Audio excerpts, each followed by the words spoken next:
نحمده ونصلي ونسلم على رسوله الكريم اما بعد فاعوذ بالله من الشیطان الرجیم بسم اللہ الرحمن الرحیم فاسألوا اہل الذکر ان کنتم لا تعلمون آمنت باللہ صدق اللہ العظیم۔ حضرات اہل سنت السلام علیکم ورحمۃ اللہ وبرکاتہ۔ جیسا کہ آپ حضرات جانتے ہیں کہ کل جمعہ کے دن چاند کی 29 تاریخ ہے اور کل ہم انشاءاللہ چاند دیکھیں گے۔ اگر چاند نظر آ گیا تو تراویح شروع ہو جائے گی انشاءاللہ۔ کچھ حضرات نے تراویح کے مسائل کے تعلق سے سوالات کیے تھے، اسی لیے کچھ مسائل بیان کرنے کی کوشش کر رہا ہوں، آپ حضرات اس کو بغور سماعت کریں۔ بہار شریعت چوتھا حصہ تراویح کا بیان، حضور صدر الشریعہ نے تراویح کے بیان میں کیا ارشاد فرمایا ہے۔ پہلا مسئلہ ارشاد فرماتے ہیں تراویح مرد و عورت سب کے لیے بالاجماع سنت موقدہ ہے، اس کا ترک جائز نہیں، یعنی اس کو چھوڑنا نہ مردوں کے لیے جائز ہے نہ عورتوں کے لیے جائز ہے، یہ سنت موقدہ ہے۔ سنت موقدہ اس لیے کہ اس پر خلفائے راشدین نے ہمیشہ مداومت فرمائی، خلفائے راشدین ہمیشہ اس کو پڑھتے رہے، اور نبی کریم صلی اللہ علیہ وسلم کا ارشاد ہے کہ میری سنت اور خلفائے کرام کی، خلفائے راشدین کی سنت کو تم لازم کر لو اپنے لیے۔ تو چونکہ خلفائے راشدین نے اس کو مضبوطی سے قائم کیا تو ہمارے لیے بھی یہ سنت رسول ہی کا درجہ رکھتی ہے، کیونکہ خود آقا کریم صلی اللہ علیہ وسلم نے اس کا حکم ارشاد فرمایا۔ ایک روایت رمضان کی تراویح کے متعلق بڑی ایمان افروز سماعت کریں تاکہ تراویح پڑھنے میں آپ لوگوں کا دل اور لگے۔ سنیں آقا کریم رحمت عالم صلی اللہ علیہ وسلم ارشاد فرماتے ہیں، صحیح مسلم میں حضرت ابو ہریرہ سے یہ روایت ہے، جو رمضان میں قیام کرے ایمان کی وجہ سے، قیام کہتے ہیں کھڑا ہونا، نماز پڑھنا مراد ہے اس سے، ایمان کی وجہ سے اور ثواب طلب کرنے کے لیے، آقا فرماتے ہیں اس کے پچھلے سب گناہ بخش دیے جائیں گے۔ یہاں پر اس کی وضاحت کرتے ہوئے صدر الشریعہ نے لفظ لکھا، یعنی صغائر، صغیرہ گناہ، چھوٹے گناہ جو اس سے ہو جاتے ہیں وہ بخش دیے جائیں گے، کبیرہ گناہ کے تعلق سے یہ روایت نہیں ہے۔ آگے فرمایا پھر اس اندیشہ سے کہ امت پر فرض نہ ہو جائے، آقا علیہ السلام نے کبھی اس تراویح کی نماز کو ترک بھی فرمایا، چھوڑ بھی دیا کہ ایسا نہ ہو کہ میں اس کو لگاتار پڑھوں تو میری امت پہ یہ کہیں فرض نہ ہو جائے۔ پھر حضرت سیدنا فاروق اعظم رضی اللہ تعالیٰ عنہ رمضان شریف میں ایک رات مسجد کو تشریف لے گئے اور لوگوں کو متفرق طور پر نماز پڑھتے پایا، کوئی تنہا پڑھ رہا ہے، کسی کے ساتھ کچھ لوگ پڑھ رہے ہیں۔ فرمایا میں مناسب جانتا ہوں کہ ان سب کو ایک امام کے ساتھ جمع کر دوں تو بہتر ہوگا۔ آپ نے سب کو حضرت ابی بن کعب رضی اللہ تعالی عنہ کے ساتھ جمع کر دیا، یعنی حضرت ابی بن کعب کو امام بنایا اور باقیوں کو مقتدی بنا دیا۔ پھر دوسرے دن تشریف لائے، پہلے دن تو یہ عمل کیا اور دوسرے دن جب تشریف لائے تو آپ نے ملاحظہ فرمایا کہ لوگ امام کے پیچھے نماز پڑھ رہے ہیں۔ جب آپ نے اس چیز کو دیکھا تو بڑے خوش ہوئے اور آپ نے ارشاد فرمایا، یہ بخاری شریف کے الفاظ ہیں، بخاری شریف کتاب صلاۃ التراویح باب فضل من قام رمضان، حدیث نمبر 2010، جلد 1 صفحہ نمبر 658۔ حضرت عمر فاروق اعظم فرماتے ہیں نعمت البدعۃ ہذہ، یہ اچھی بدعت ہے۔ تو حضرت فاروق اعظم کے قول سے معلوم ہوا کہ بدعت اچھی بھی ہوا کرتی ہے۔ آگے فرماتے ہیں مسئلہ نمبر 2، جمہور کا مذہب یہ ہے کہ تراویح کی 20 رکعتیں ہیں۔ یہاں یہ معلوم ہوا کہ کچھ ائمہ کا قول اس کے خلاف بھی ہے، لیکن اکثر علماء کا قول یہ ہے کہ 20 رکعتیں ہیں، اور یہی احادیث سے ثابت ہے۔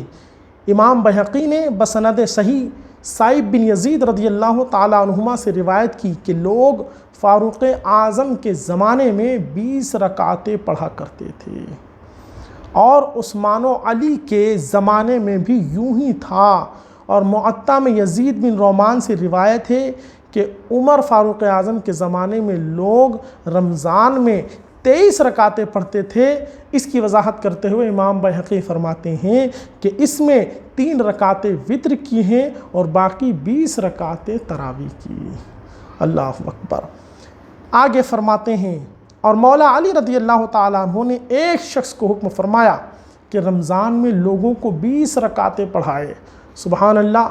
یہاں پر ہم جو 20 پڑھتے ہیں اس کی تائید انہی روایات سے ہوتی ہے۔ یہ حضرت مولا علی نے جو فرمایا کہ 20 رکعتیں پڑھائے، یہ سنن الکبریٰ کتاب الصلاۃ کے اندر یہ روایت موجود ہے۔ حدیث نمبر 4621 ہے، جلد 2 صفحہ نمبر 699 پر یہ حدیث موجود ہے۔ تو ہم جو 20 رکعتیں پڑھتے ہیں تو سیدنا فاروق اعظم، عثمان غنی، مولا علی، ان سب کا عمل اسی پر رہا، اور آقا فرماتے ہیں کہ خلفائے راشدین کی سنتوں کو اپنے لیے لازم کر لو، لہٰذا ہم 20 رکعتیں پڑھتے ہیں۔ تو معلوم ہوا کہ تراویح مرد عورت سب کے لیے سنت موقدہ۔ دوسری بات، کتنی رکعتیں پڑھنا ہے؟ 20 رکعتیں پڑھنا ہے۔ اب اس کا وقت کیا ہے؟ کب اس کا وقت شروع ہوتا ہے؟ فرماتے ہیں تیسرا مسئلہ، اس کا وقت عشاء کی فرض کے بعد سے، عشاء کی 4 رکعت فرض پڑھی، اس کے بعد سے لے کر طلوع فجر تک وتر جو ہے پڑھی جا سکتی ہے۔ طلوع فجر سے پہلے تک جو ہے تراویح پڑھی جا سکتی ہے، اور اس کے بعد وتر۔ اور آگے ایک وضاحت اور بھی فرمائی، اور بعد بھی، یعنی اگر 4 رکعت فرض پڑھ لی اور سنت اور اس کے بعد وتر بھی پڑھ لی، تو وتر کے بعد بھی تراویح کی نماز پڑھی جا سکتی ہے۔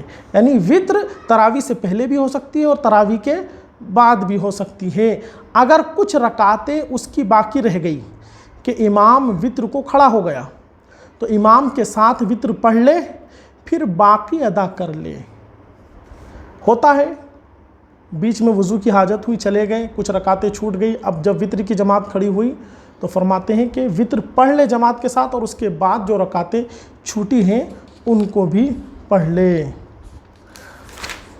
آگے ایک مسئلہ اور سماعت کریں۔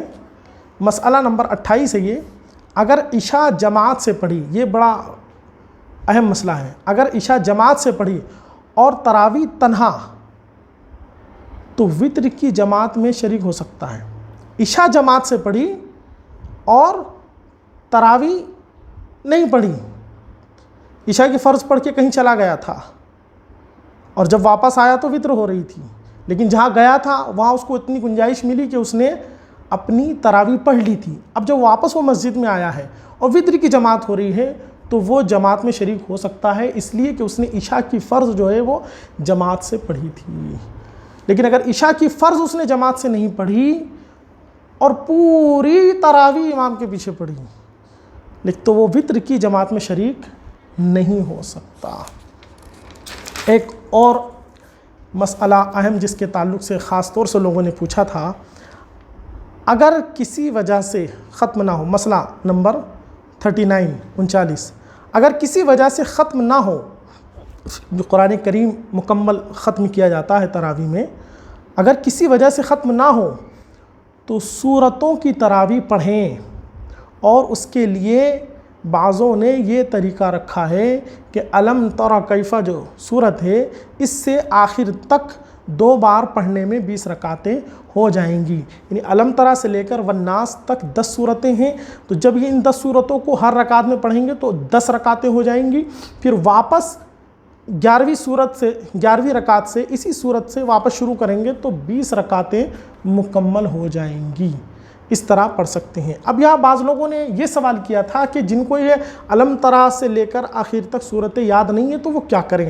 ان کے بارے میں مسئلہ یہ ہے کہ جس کو جو صورت یاد ہو، الحمد کے بعد قل واللہ شریف یا جو بھی آیت اس کو یاد ہو صورت، یا کوئی ایک آیت جو بڑی ہو جس سے واجب ادا ہو سکے تو وہ پڑھ سکتا ہے۔ اگر اس کسی کو فرض کریں کہ صرف قل واللہ شریف ہی یاد ہے تو وہ اپنی تمام نمازیں قل واللہ شریف ہی سے پڑھے گا، اس کی نمازیں ہو جائیں گی اور ثواب میں کوئی کمی نہیں آئے گی، انشاءاللہ اس کی پوری نماز کا اس کو ثواب ملے گا، لیکن چاہیے یہ کہ وہ دیگر صورتوں کو بھی سیکھنے کی کوشش کرتا رہے۔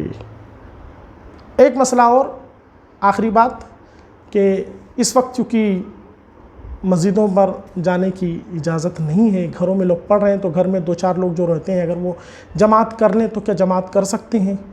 جماعت کر سکتے ہیں، لیکن اس جماعت میں امام وہی ہو سکتا ہے جو 5 وقتہ نماز پڑھانے میں جو امام کی شرائط ہے وہ شرائط اس میں پائے جاتے ہوں۔ وہ کیا شرائط ہیں؟ کہ نماز، طہارت وغیرہ کے مسائل سے واقف ہو اور فاسق و فاجر نہ ہو، اعلانیہ گناہ کبیرہ کا مرتکب نہ ہو، داڑیاں نہ چھلاتا ہو، گانے، فلمیں، اس طرح کے جو خرافات ہوتے ہیں ان تمام چیزوں میں شرکت نہ کرتا ہو، بچتا ہو اور مسائل سے واقف ہو، اور اس کے تلفظ بھی اچھے ہوں۔ کم از کم جتنے لوگوں کی امامت کر رہا ہے اتنوں میں تو سب سے ٹھیک پڑھنا جانتا ہو تو وہ امامت کا حقدار ہے۔ اگر ان چیزوں میں کسی میں کمی ہے، یعنی اگر وہ فاسق فاجر ہے، مسائل خوب جانتا ہے، یا مان لو حافظ ہی ہے لیکن عام طور پر داڑھیاں کٹاتا ہو، تو وہ امامت کا حقدار نہیں ہو سکتا، وہ امامت نہیں کر سکتا۔ اللہ تبارک و تعالی ہم سب کو رمضان کی برکتیں عطا فرمائے، اور اس وقت جو یہ کورونا وائرس کی وبا چل رہی ہے، مولا تعالی ہم سب کو، تمام مومنین کو اور تمام عالم کو اس وبا سے اپنے پیارے حبیب رحمت عالم جناب محمد الرسول اللہ صلی اللہ تعالی علیہ وسلم کے صدقہ و طفیل نجات عطا فرمائے۔ السلام علیکم ورحمۃ اللہ وبرکاتہ۔